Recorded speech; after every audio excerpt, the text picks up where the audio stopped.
चैतन्य मनोविस्तं स्थापितमेन भूतले स्वयं रूपः कदा मह्यं ददाति स्वपदान्तिकं वन्देऽहं गुरो श्रीयुतपदकमलं श्रीगुरुन् वैष्णवांश श्रीरूपं सागरजातं सहगणा रघुनाथं नितं तं सजीवं सादितं साधुतं परिजनसहितं कृष्णचैतन्यदेवं श्रीराधा कृष्णपादा सहगणा ललिता श्रीशाखातं हे कृष्ण करुणा सिन्धु दीनबन्धो जगत्पते गोपेशा गोपिका कान्ता राधाकान्ता नमोऽस्तुते तप्तकाञ्चना गौराङ्गी राधे वृन्दावनेश्वरि वृषभानुसुते प्रणमामि हरिप्रिये वाञ्छाकल्पतरुभ्यश्च कृपासिन्धुभ्यश्च पतितानां पावनेभ्यो वैष्णवेभ्यो नमो नमः। हरे Krishna Krishna Krishna Hare Hare Hare Ram Ram Ram Hare Hare Hare Krishna.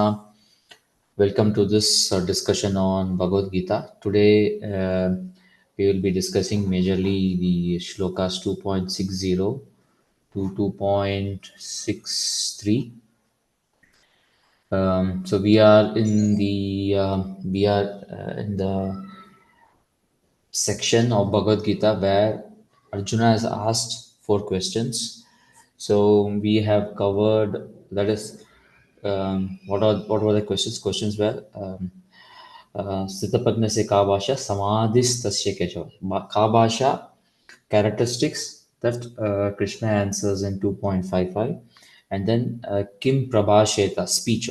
How will he respond to the dualities of life? That one is answered in 2.56 and 57. And Kim Aseta, how does he sit? So sitting majorly focuses on sense control. So Krishna is answering in 2.58 to 2.63. So today we will try to conclude this Kim Asit part of the shloka. So I'll go back to the shloka number 2.60. So yatato 2.60 yatato api kaunteya purushasya vipaschitah indriyani pramatini haranti prashabhamma. So here one important thing that we need to know is vipaschitah. Vipaschita means a person who has a discriminating knowledge, person who is full of discriminating knowledge. So the translation is the senses are so strong and impetuous, O Arjuna, that they forcibly carry away mind, even a man of discrimination who is endeavoring to control them. So here, Aranti means throw. It is it steals away. It steals away the mind. Mana is carried away by the agitated sense, even of a discriminating or an intelligent person. That means even a person who is trying to be endeavoring to control the senses, and he knows why he is trying to control. Even then, the person can get carried away by sense objects.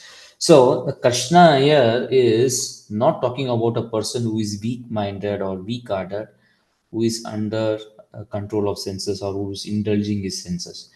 So people in today's scenario think that the goal of life is sense enjoyment. Therefore, they are dragged by their senses. So, in general, we can say there are people can be classified into vikarmis, karmis, and yogis. Vikarmis are those who chase after sense gratification. They defy the process of dharma in process of sense gratification. They want to enjoy the senses. People who indulge in relationship outside marriage are principally vikarmis. People who are addicted to sense gratification, even if there is a sense gratification, they will like it through religious means. So these peoples are karmis. So Krishna talks about them in 2.42 and 43. Yam imam pushpitam macham pravadanti avipaschitah vedavada rata partha nanyat astiti vadina kamat mana swargapara janma karma falapradam kriya vishesha baulam bhogaishwaryam gatim prati.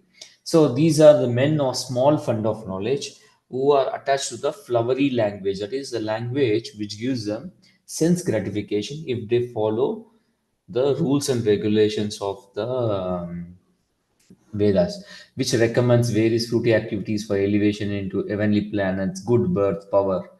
So these people are desirous of sense gratification. So these are all also karmis. These are karmis. But people whom Krishna is talking about here is a vipaschita, who is a yogi.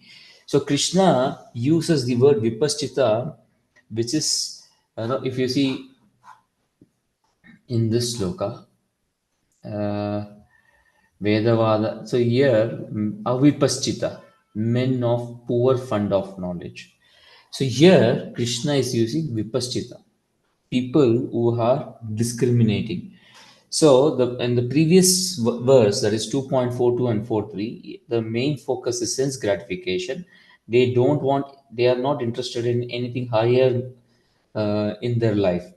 So, but when they raise to a spiritual consciousness, then they understand that by rising to spiritual consciousness, a higher enjoyment is available that has still not reached them.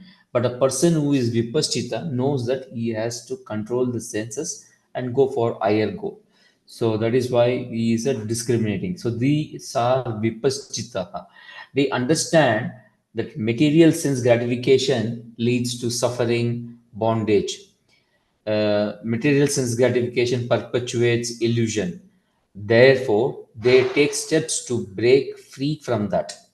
So that is why they are pursuing the path of self-realization with goal of spiritual reality in mind. They have a spiritual vision and they are also striving for a much higher goal. Thus, they have two important things, the vision and the attitude to endeavor for attaining the vision. So, that is what is this endeavor. So, what is that they are endeavoring? They are endeavoring towards a spiritual reality, and this is because they have a thirst for a higher vision or higher goal in their life. Even people with such discrimination, the mind can pull them away from the track. Thus, in spite of the endeavor to exercise control over the mind, the senses are very powerful. It can simply drag the mind away. So this is the first point. The second point is that how senses drag a person of discrimination away from the track. So he is doing that. The first, so here what happens is sense objects and the senses and mind are all connected with one another. So if you see, senses are like the five fingers of the hand, five senses, five fingers of the palm, and palm is the mind, and objects are outside. So, just like fingers touch the object and bring it to the palm, same way senses touch the sense object and bring it to the mind. So, sense object, senses, mind are all connected. Sense objects are usually external object. They tempt the senses. A beautiful form is a sense object for seeing for the sense of seeing, that is eyes. So if you see 15.9, Krishna is giving an explanation of the senses. Shrotam, hears; Chakshoho, eyes; Sparshanam, touch; Rasanam, tongue; Grahanam, smelling power. So these are the five senses. And what is that? Adhisthaya manaschaya vishayan upasevate. The living entity, thus taking another gross body, obtains a certain type of ear, eye, tongue, nose, sense of touch, which are grouped above the mind. So it is like a palm, and then the five senses are above the palm. And it thus enjoys a particular set of sense objects. So these are five senses, and they, so when the senses are exposed to sense object, there is a desire which is created, and this forcefully drags the mind towards the sense objects. The senses are so strong and impetuous, they forcibly carry away the mind. So how they carry away the mind? Through sense objects. So there is a, so this there is a desire which is created whenever we see the sense object. This dragging away of the mind towards sense object ignites desire for sense enjoyment. These desires get fueled and they get inflamed. How? By imagination. Just like a moth is drawn towards the fire, we are drawn towards the sense objects through our senses. So if you see 2.58, यदा सम्मार्ते चयं कूर्म अंगानिव सर्वश इंद्रियाणि इंद्रियर्थेभ्यः तस्य प्रज्ञा प्रतिष्ठिता. So a person who is firmly fixed in Krishna consciousness or perfect consciousness, what he does, he withdraws the senses from sense objects. So so this is very very important for us to understand. So in our case, there is this is more on withdrawal of sense from the sense object. If we are not successful in withdrawal of the senses, then it results in falling down, or fall down like a moth enters into the fire. So haranti prashabam mana, haranti prashabam mana means, is very important that um, that we understand this. Even if we want to control, we are dragged away. We have we have experienced in our life many times. The senses just drag us away when we are trying to control them. With them, because they are pulled by the sense objects, and we may also sometimes feel helpless. For example, when we chant the holy names of the Lord, we find it very difficult to concentrate on hearing of the holy name. We will get into the entire planning that we need to do for the morning program. We do it when we do the chanting. Simple, because we are dragged by that imagination that we want to complete the activity which has got nothing to do with the chanting. So this is a simple simple thing that we see in our everyday activity.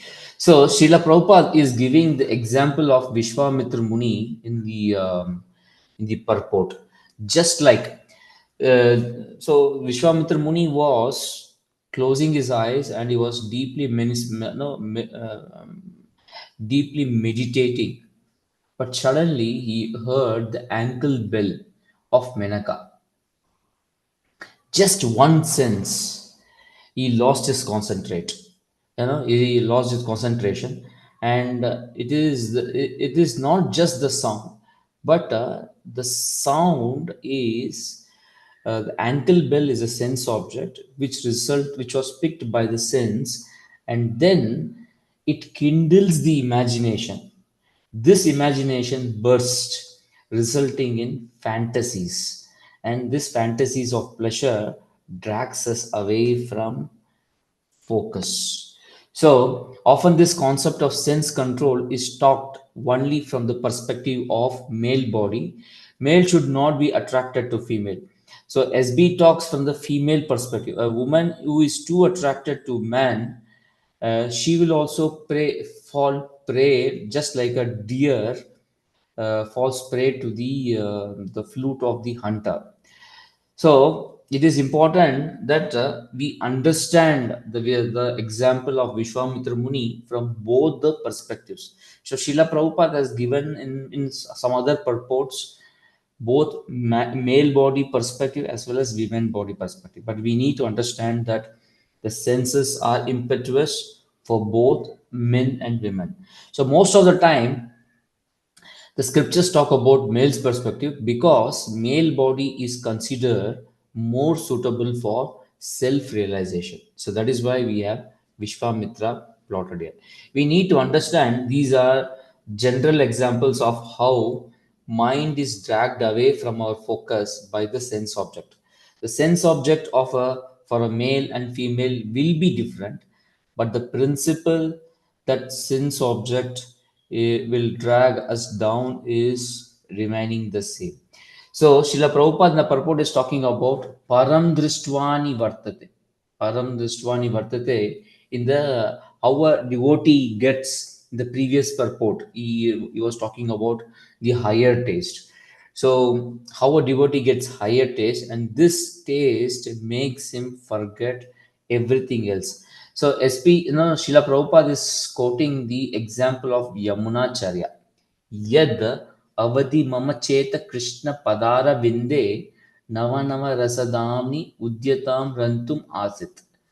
Tad Avadi Batanari Sangame Smaranyamane Bhavati Mukha Vikara Sustu Nistivanam Cha. So, what does it mean? Since my mind is engaged in the lotus feet of Krishna, Yad Avadi Mama Cheta Krishna Padaravind, and I have been enjoying ever new transcendental event. So every time Nava Nava Rasa Damani Udyatam Rantum Asit. Tad Avadi Bata Nari Sangame Smaranyamane. So this verse, so what is he telling? Whenever I think of sex life with a woman, Bhavati Mukha Vikara, my mind face turns away and I spit Sustu Nisti Vanamcha. So that thought, I just spit on it. So this verse will be jolt for the material enjoyers who are always dreaming and fantasizing about female pleasure. So in this sloka expresses the disgust of Yamunacharya on this specific sensual desire. So here someone is saying that he would spit on the thought. Yamunacharya is telling that he would spit on the thought. This is a jolting, and people will get bewildered by this statement. This only indicates, so what, how should we understand this? So this only indicates that the pleasure of Krishna consciousness is very, very lofty. This makes everything else trivial or insignificant. Now we can ask a question: what is the reason for the disgust? Why Yamnacharya is feeling disgusted? So anything that drags devotees' attention from his service to Lord is a source of distress, danger, and dismay for devotee.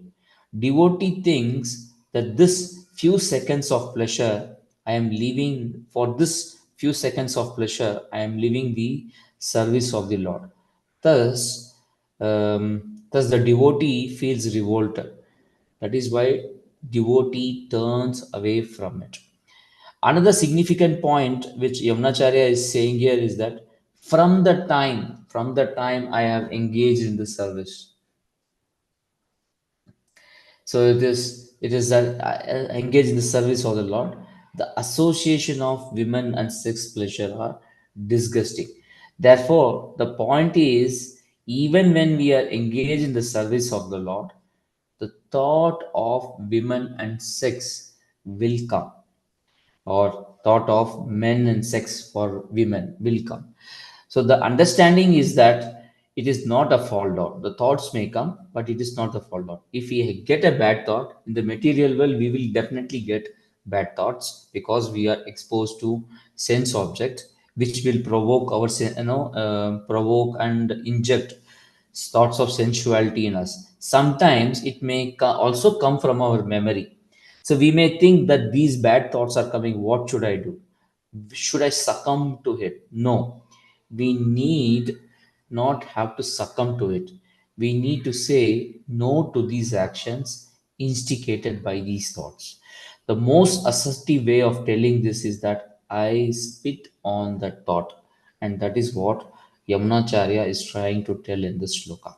The impure thoughts will come, but pure devotee and non-devotees response may be a little bit different. The difference between the new and the advanced devotees response to the thoughts are radically different because of the realization. When such thoughts come for a serious devotee, the response is no and get lost. Whereas a materialist person, the response is welcome. I was just waiting for this. But the sadhaka, who is in between a serious devotee and a complete materialist, he will sometimes say yes, sometimes he will say no, and so most of the times he will say no. Sadhaka will say, sadhaka will say, uh, not now. Maybe we will say later. We will see later. Maybe we will say later. When nobody is around, nobody will see, etc. So, like that, he postpones. Pure devotee avoids the exposure altogether, whereas a materialist goes behind in search of such temptations. So sadhaka is once again in between. Sadhaka has to take this journey from being materialist to become a pure devotee. Therefore, sadhaka has to be very sure that even if he get these thoughts, he need not have to fall down, but drive away bad thoughts by filling mind with Krishna and just postponing. By doing this, we do not have time for bad thoughts, and hence we remain engaged in Krishna consciousness. So whenever it comes, there is a no, there is a question: Krishna or sense, Krishna or sense, Krishna or sense.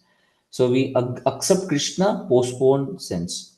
So this is the best way. That is why we need to have schedules in our life, so that mind does not get no option of making a decision. It's already programmed. We need to just follow the schedule.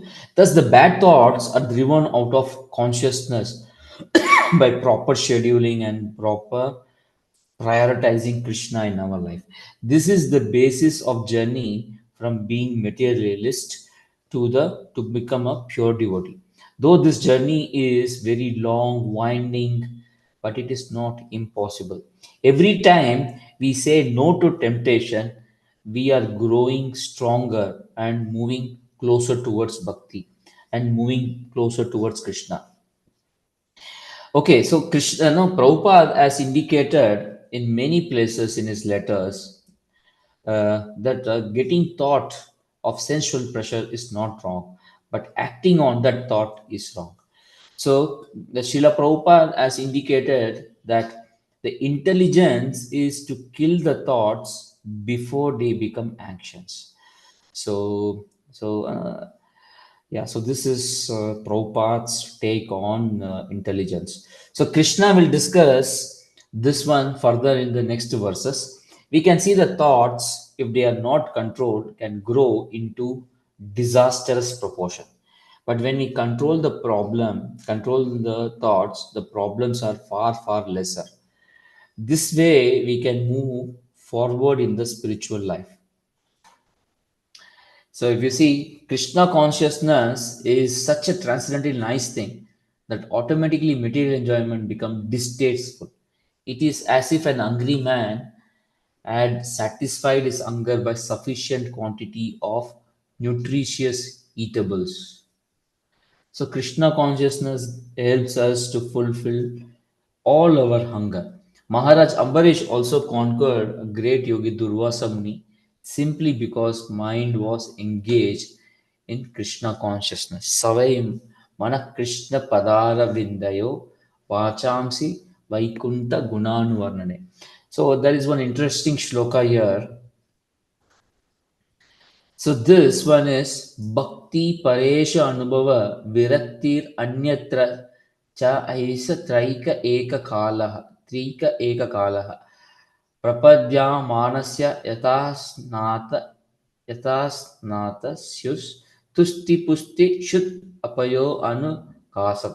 So here, if you see the translation, devotion, direct experience of Supreme Lord, and detachment from other things are occurring simultaneously for one who has taken shelter of Supreme Personality of Godhead.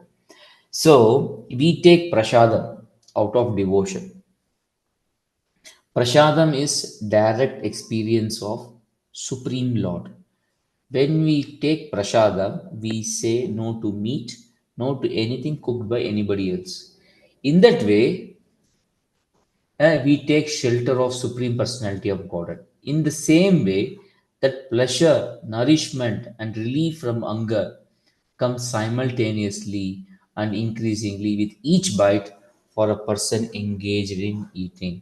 So we can relate that Prabhupada has used this point of hunger in his purport here. So it's very nice to link these two shlokas.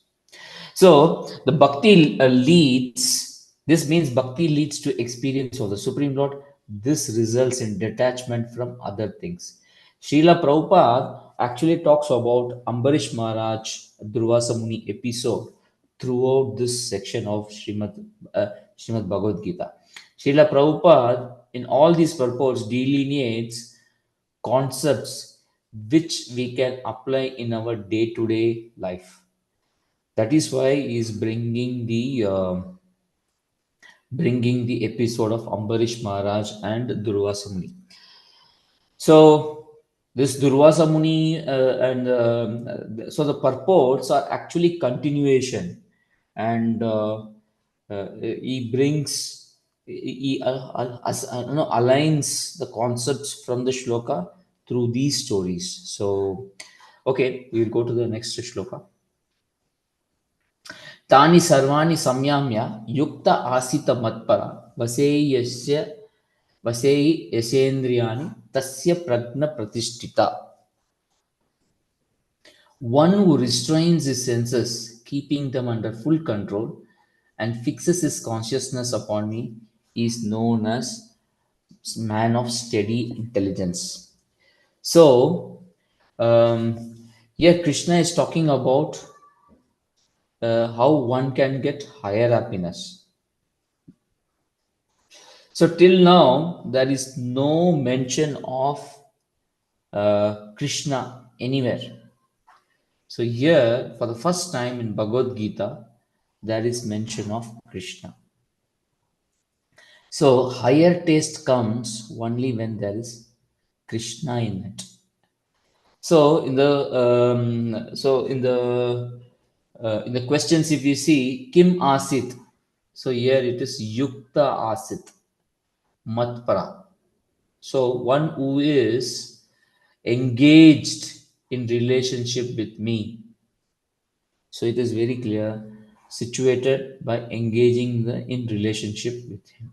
So this is very, very interesting point here. So in the entire Bhagavad Gita, this is the first drop of bhakti being dropped. So till now, Krishna has not referred to himself directly anywhere. So we have to control our senses. That was the message till now. But now onwards, Krishna is emphasizing that control of senses is okay, but I am the object of control of senses. So there are three important points in this verse. Tani sarvani samyamya. Samyamya means restraint or control, keeping control. When we want to control the senses, there is something which is prevents us from doing it. So there is a struggle. This is like, basic level of self control. We need to have basic level of self control. For example, there must be some basic discipline that somebody comes to temple and buys Srila Prabhupada's books and talks to devotee, chants Hare Krishna mantra. If there is no such habit of coming to temple or reading any book or buying any spiritual book, then going to next level, Yukta Asita Matpara, is very, very difficult. So people sometimes come to temple, focus on seeing what is around, who has come, what dress people are wearing. There is no control with them. So control means some basic discipline and some habit of following rules and regulation. This is a self control which is not easy, but this basic practice, when it is there, we can easily progress in Krishna consciousness. So first is Tani Sarvani Samyamya, one who restrains his senses. So in a stage of struggle, we need to have some level of control. So then Yukta Asita Matpara. So what is this? Fixing the consciousness on Krishna. Then Vasehi Yashendriyani. Then comes what? Subjugation of senses. So then comes the control of senses. So first there must be basic self-control, then fix the senses on Krishna or consciousness on Krishna, and then you can conquer over the senses. So first control, then concentrate, and then conquer. So this is the stages. So we can vashe means full subjugation, so full control. So we conquer it. The person who does this is pragna pratishtita. Krishna says such a person is man of steady intelligence. His intelligence is well situated. Krishna in the next verse will talk what will happen if one fails to do this. So there is a smooth transition which Krishna follows. Here, Krishna is using the word yukta along with asit. So that means yukta means engagement. And what is this engagement? This engagement Krishna will tell in 2.64. Raga desha vimukataistu vishayan indriyascharan atma vashayar videyatma prasadam atti gacchati. So what does it mean? A person free from all attachment and aversion, able to control his senses through regulative principles of freedom, and can obtain the complete mercy of God. The most important point for us here is that we need to understand if we are moving from control stage to concentrate stage to conquer stage. If you are not moving here, if you are not moving in this progression, then we are not progressing in Krishna consciousness. We will not be able to control the senses. If we fail there, we will not be able to control the mind. Mind will go wild and it will knock us down. This is where we need to fix our mind in Krishna. Thus, by fixing the mind in Krishna, we can conquer the senses. That is what is the main point here. So, if you see the purport, the main story which Prabhupada is talking about is Ambarish Maharaj and Durvasa Muni episode. So there are some interesting facts here. Durvasa Muni was Durvasa Muni was actually, if you see the Varna and Ashrama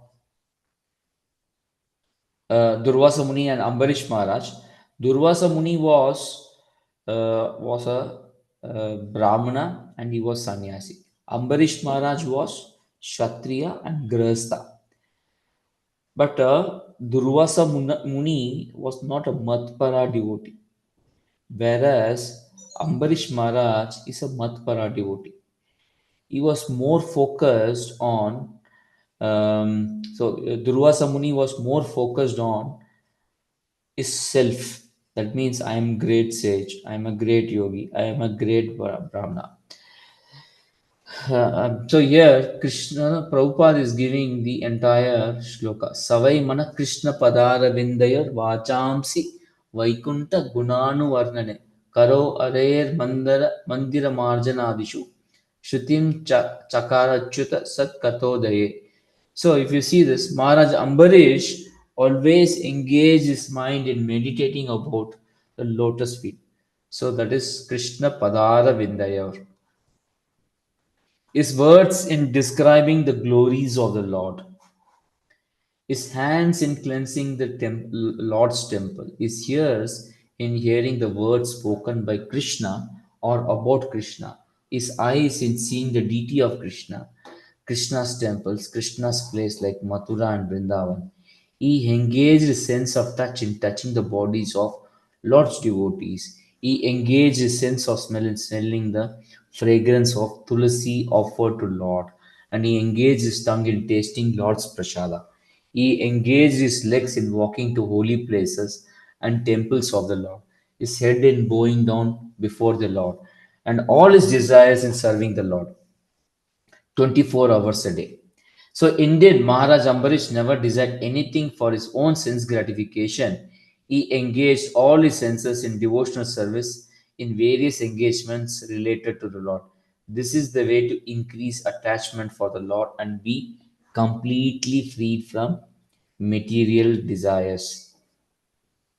So, how to fix mind on Krishna? By engaging senses in Krishna. In the beginning, it is very difficult, but we must have intention that I have to serve Krishna and I have to fix my mind on Krishna's lotus feet. Then senses engagement is very very easy, and hence mind is fixed. So Maharaj Ambarish was very highly elevated, very highly elevated soul. So here we can see there are five jnanendriyas and five karmendriyas. Five jnanendriyas are knowledge acquiring senses: tongue, eyes, nose, skin, ears. So we can see that hearing is word spoken, eyes in engaging and seeing deity of Krishna, sense of touch, touching the bodies. Usually it is the lotus feet of the Lord's devotees, and sense of smell is also there. And then he is hearing the holy names of the Lord. So this is how we engage the Jnanendriyas. Now, if you see the Karmendriyas, tongue is used for glorifying the Lord's glorifying the Lord. So Ambarish Maharaj principally is a king. Being king, he must have strongly spoken about the necessity of following the four principles. He must have spoken the glories of the Lord in the form of instruction and counseling to his praja, or the the general populace. So we see that King Prithu, after he completed the Ashwamedha sacrifice, 99 Ashwamedha sacrifice, he comes and gives instructions to his kingdom on Krishna consciousness. Usually, kings are preoccupied with administration activity. Thus, king do not have possibility of systematic way of propagating the message of the God, which Brahmanas do it in a systematic way. Everyone should glorify the Lord by speaking about Lord to others. This can be done in various ways. We can share glories of Lord with family members, neighbors, friends during book distribution and so on. So when we say he engaged his tongue in glorifying the Lord, it may not be evident here, but we know Kshatriya kings would have spoken the glories of the Lord. So, is he used tongue to taste, taste the tulsi leaves and speak about the glories of the Lord. He used his limbs to clean the temple. He used his legs to walk to the temple, and in this case, we are not covering the other two karmendriyas, which is genitals and the anus, which is excretory and reproductive in nature. They are not directly engaged in the service of the Lord. They are always available to keep the body healthy and ready for devotional service. So overall, we see that, so, what does this verse about Ambarish Maharaj mean? It means that we need to apply our senses in the service of the Lord in our own way. While administrating kingdom, Ambarish Maharaj did all this. So, we can emulate his example and do similar things in our life. So, we can wash the pots of Lord, so we engage our hands. We can clean the floor of the house where we do Mangalarti, or the room where we do Mangalarti. We need to use our limbs and hands. Then we need to pluck flowers. So we use the eyes and nose to see very good flowers which are available. So like that, we can emulate similar things in our life. The most important point that we need to take from the practice of Maharaj is that even in the time of crisis, which he had to face because of Durvasa Muni's anger, he remembered Krishna consciousness. He was fully Krishna consciousness. Why he was Krishna consciousness? Why he was so settled and he was fully in Krishna consciousness? Because he was practicing this every day. He was engaging his karmendriya and jnanendriya to on daily basis. Thus, he did not require any special preparation for crisis in his life. Ambarish Maharaj kept his cool both physically and mentally when Durvasa Muni created a demon who was trying to devour Ambarish Maharaj. He kept his mind focused on Krishna. Thus, he was able to do very well because he was able to focus his mind fully on Krishna because he was doing it regularly every day. This is Matpara. This is Matpara. That is what is put here. Matpara devotee. There may be situations in our life, we get troubled too much. At that time, we call for Krishna out of desperation. This is a good behavior to call Krishna at the time of desperation. But sometimes what happens is we do not know or we forget to call Krishna at time of crisis. This is because our daily practice of Krishna is not up to mark. So we may start thinking of all the shelters, and when there is a crisis, we will be thinking of all the shelters. We will not be able to fix mind on Krishna. So we need to fix. For us, there is only one shelter, and that shelter is Krishna. That is Matpara devotee. We may be resentful sometimes due to problems in life. We get bogged down. We may probably be asking question why Krishna is doing this for me. So this illustration from Ambarish Maharaj emphasizes that the point, even if there is something disaster coming in our life, we must know that Krishna is most benevolent person, and hence we must engage our senses in Krishna consciousness. Even in the most crisis situation, we must trust that Krishna will come to our help. And this is possible only by practicing Krishna consciousness systematically and regularly throughout our life so that we are prepared for the crisis. So, how to relate Ambarish Maharaj episode and this sloka? This verse talks about the control of senses. Tani sarvani samyamya yukta hasita matpara vashe yashendriyani. So, control of senses, concentrate on service of the Lord, then conquer the senses even during the difficult times. Ambarish Maharaj controlled his senses because he was a Kshatriya.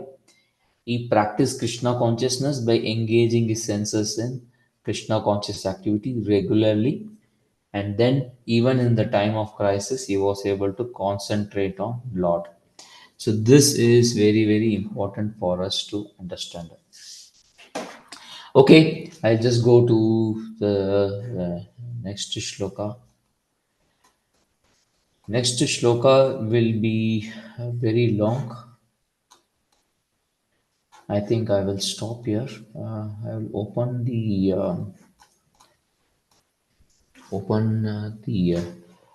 floor for questions. Is there any questions?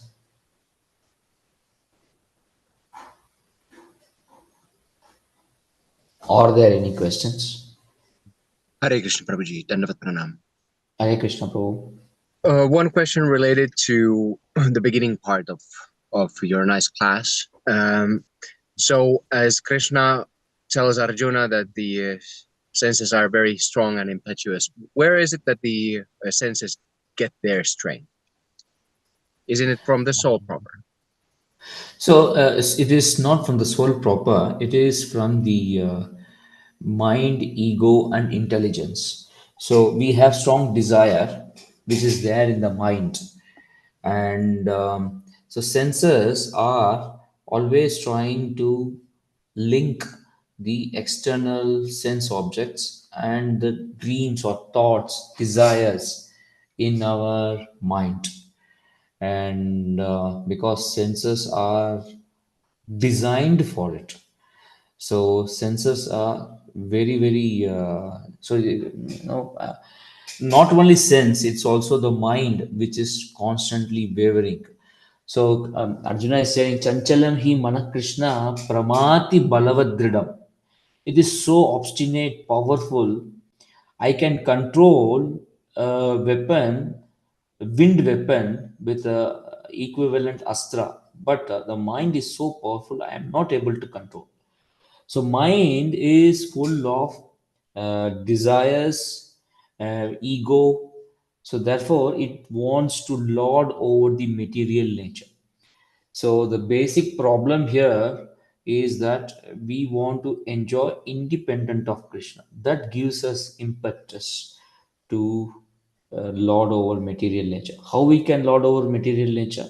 Only by using our senses. So senses are senses get impetuous from this basic desire to become independent of Krishna.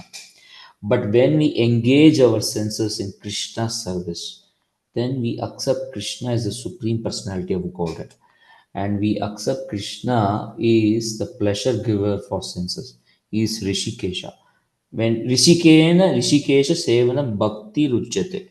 So when we get satisfaction of our senses by serving the sense of Krishna, then we our desire subdue. Our desire get directed towards serving Krishna. So this fundamental impetus is from enjoying mentality, Prabhu. So that is possible only through senses. So would it be appropriate to claim that the soul is supposed to be very powerful, being a part and parcel of Krishna, but the all the power of the soul becomes drained simply by this misconception that one Yeah. wants to hold on to the Yes. selfish desire. So soul is like this. It has some desires. Because it has desires, it is brought into material world. So there is mode of goodness, mode of passion, mode of ignorance. So when the mode of goodness is at a very high level, then it is easy to control the senses. But when the mode is in passion or ignorance, then desires are very wild. So we want to enjoy more and more, and that takes us away. So three with narakashedyam dwaranashanam atmana. So it is the three doors, lust, anger, and greed, which drags us away from Krishna. And this is because we have lot of desire and we want to enjoy independent of Krishna. So soul wants to enjoy independent of Krishna. So that is misplaced desire. Because of that, it is put into the material world. And when it is put in the material world, it is bound by the three modes of nature. And when three modes of nature are there, our desires are uncontrolled. So when we engage ourselves in bhakti, we slowly come out of the three modes, and that is the process of chanting, hearing the holy names of the Lord. Uh, that is why we take prasad. Prasad is beyond the three modes of material nature. We chant and hear Hare Krishna Maha Mantra, which is a sound beyond the three modes of nature. We look at the deities of Krishna, which drags around Krishna, Gaur Nitai, which is once again transcendental to the three modes of nature. So we engage our senses. So though the senses are material, but when it comes in contact with Krishna, they get purified. When they get purified, our desires get purified and the soul can travel closer to Krishna. So it is not that senses becomes, senses are pure. It is the contact of Krishna which makes the senses pure and our desires gets pure, bro. Hope I answered your question. Very soundly. Thank you very much. Hare Krishna. Hare Krishna. Any other question?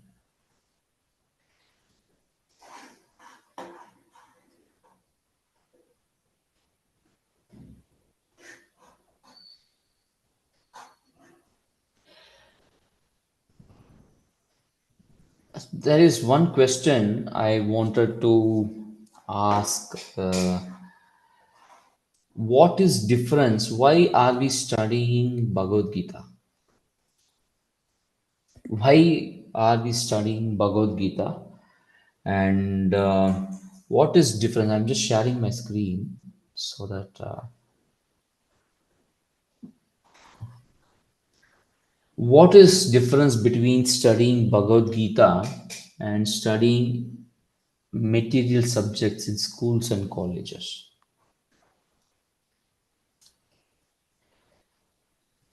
We are now spending 1 hour, each one of us spending 1 hour. So that's a significant time in our life. And if we are going to do this for next 100 weeks, so it's 100 hours. It's a significant part of our life. So why are we doing this?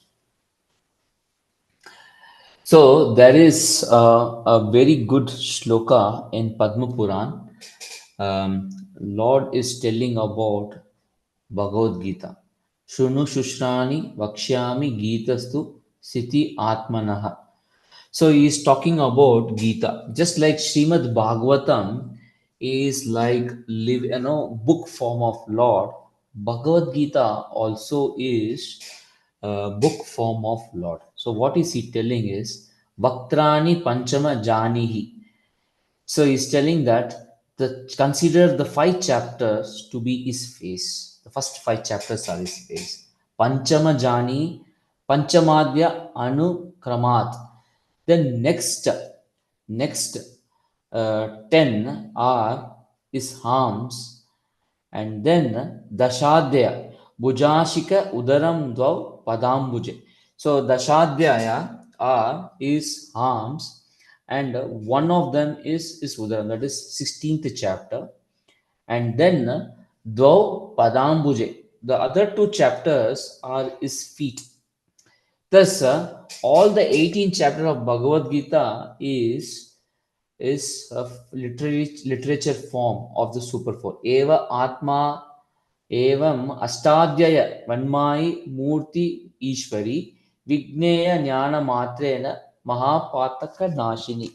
Vigneya Jnana Matrena Mahapataka Nashini. So when we read this literary form of super soul, it is Mahapataka Nashini. What is Mahapataka Nashini?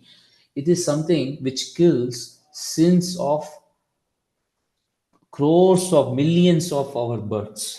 So it is very, very important. Then there is one more shloka in Padma Puran. Gita su Gita Kartavya Kimanya Shastra Vistirai Yah Swayam Padmanabhasya Mukha Padma Vinishrita.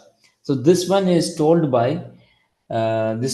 taken from Mahabharata, not Padma Puran. This is told by Vaishampayana Rishi to Janamejaya. He's telling that what is the need for collecting any scriptures?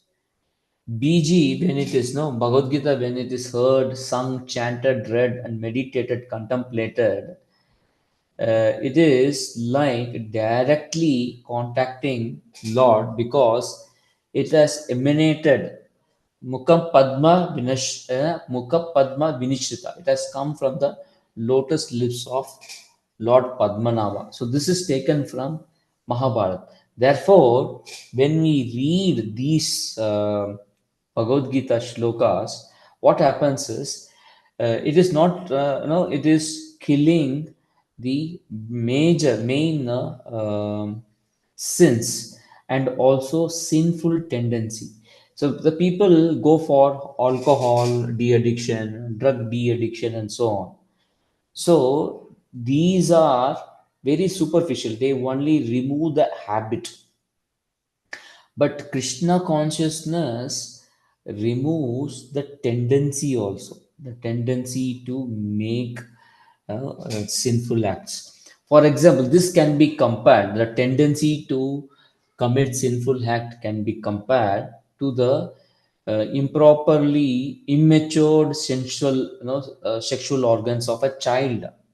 The desire to engage in sense gratification is there buried in the child, but because the organs are not properly matured, that the desire doesn't come out, but at the appropriate time that may come out. So this is sinful tendency. But when a devotee engages, starts reading Bhagavad Gita, the tendency, even if the genitals are very grown, uh, uh, because he is in full control of Krishna, is fully engaged his senses in Krishna consciousness, the tendency to enjoy is completely destroyed. That is why when we keep following no meat eating, no illicit sex, no gambling, no intoxication, and chant Hare Krishna, the tendency to make this again and again comes down. That happens because we are in constant contact with Supreme Personality of Godhead. And that is what happens also when we spend time with Bhagavad Gita. Can we conquer Bhagavad Gita? No. But whatever we understand, it will go deep into our heart and reside there and slowly kill all the sinful desires and tendencies to enjoy independent of Krishna. So that is why there is a huge difference between reading Bhagavad Gita and reading any textbook in from schools and colleges. Okay, fine. There are some other questions here. What is the difference between animal and man and animals, or human being and animals? So these questions we will take as we go forward in this Bhagavad Gita discussions. Okay. Any other questions from anyone?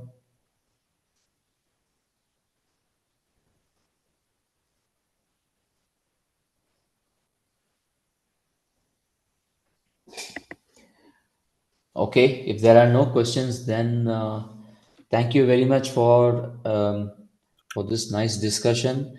Pancha kalpatarubhyascha kripa sindhu bhayevacha patitanam pavanebhyo vaishnavebhyo namo namaha. ग्रंथराज Shrimad Bhagavad Gita की जय, जगत गुरु शिला प्रभुपाद की जय, अनंत कोटि वैष्णव वृंद की जय, गौर प्रेमानंदे हरि हरि हरि बोल हरि हरि हरे Krishna. Thank you Hare very Krishna. much. Thank you very much. Thank you so much, Prabhuji. Hare Krishna. Hare Krishna Prabhuji, thank you. Thank you. Hare Krishna Prabhu, thank you. Thank you. Hare Krishna.